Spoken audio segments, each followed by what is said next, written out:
नमस्कार दोस्तों, स्वागत है आपका फिर से हमारी कहानी में। अगर आपने चैनल सब्सक्राइब नहीं किया है तो प्लीज़ सब्सक्राइब कर लीजिए। अब हम कहानी को शुरू करते हैं। एक ब्राह्मण रोज़ भगवान से प्रार्थना करता था। एक दिन जब वह प्रार्थना कर रहा था, उसे देखकर उसकी पत्नी ज़ोर से हंस पड़ी। ब्राह्मण समझ गया कि यह मेरा मजाक उड़ा रही है। उसने पूछा, तू हंसी क्यों? तो पत्नी बोली, आप रोज़ पूजा पाठ करते हो, फिर भगवान से मांगते हो कि यह दे दो, वह दे दो, और मिलने के बाद भी आप वहीं के वहीं रह जाते हो। ब्राह्मण ने कहा, कैसे? वह मैं नहीं बता सकती।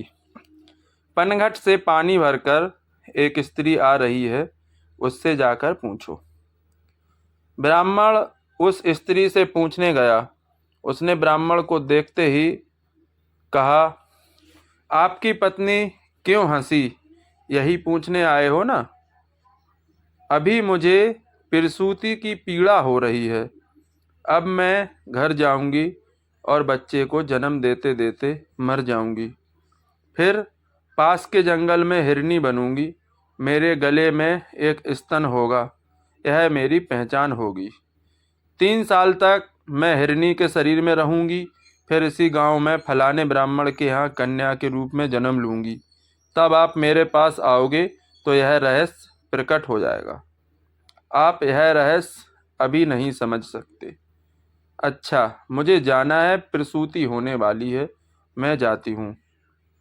जांच करने पर ब्राह्मण को पता चला कि बेटे को जन्म देकर वह स्त्री मर गई। उसको उस स्त्री की बात सच्ची लगी। कुछ समय बाद उसने पास के जंगल में ढूंढा तो उसे गले स्तन वाली हिरनी भी मिली, जिसके गले में स्तन था। फिर उसने राह देखी। 3 साल के बाद उसी ब्राह्मण के यहाँ एक कन्या ने जन्म लिया, जिस ब्राह्मण का नाम उस स्त्री ने बताया था। जब कन्या बोलने लगी तो पहले वाले ब्राह्मण ने जाकर उससे पूछा, पहचानती हो? कन्या ने कहा, अच्छे से पहचानती हूँ, किंतु आप उचित समय का इंतजार करें। समय बीतता गया। कन्या 14-15 साल की हो गई। उसकी शादी भी हो गई। दूसरे दिन ब्राह्मण उसकी ससुराल में पहुंचा और उपाय ढूंढने लगा कि बहू से कैसे मिले। आखिर उसने सोचा कि वह पनघट पर तो आएगी ही। 15-20 दिन तक राह देखी। एक दिन मौका देखकर उसने बहू से पूछा, पहचानती हो?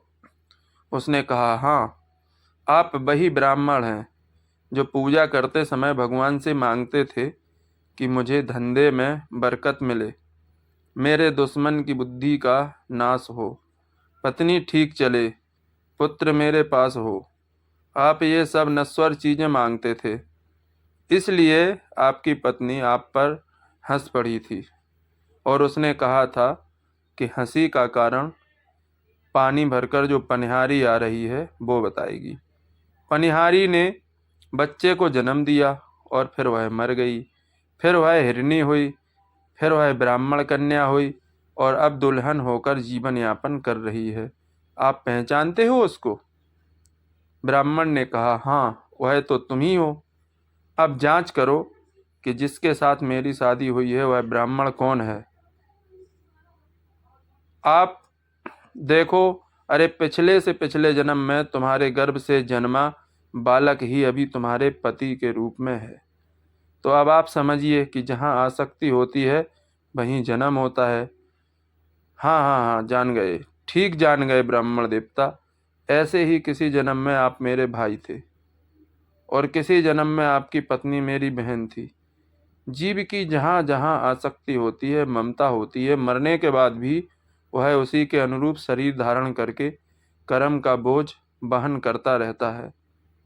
इसलिए जाइए और किसी सद्गुरु को खोजिए और उनकी सीख मानकर कर्म के बंधन से छूटने का यत्न कीजिए, क्योंकि कर्मों की गति बड़ी गहन होती है। गहनो कर्मणा गति। अब हमारी कहानी यहीं संपन्न होती है। तो भगवान से फल की प्रतीक्षा ना करके और अगर आपको कहानी अच्छी लगी हो तो चैनल सब्सक्राइब कर लीजिए, बेल आइकन दबा दीजिए, जिससे आने वाली कहानियों के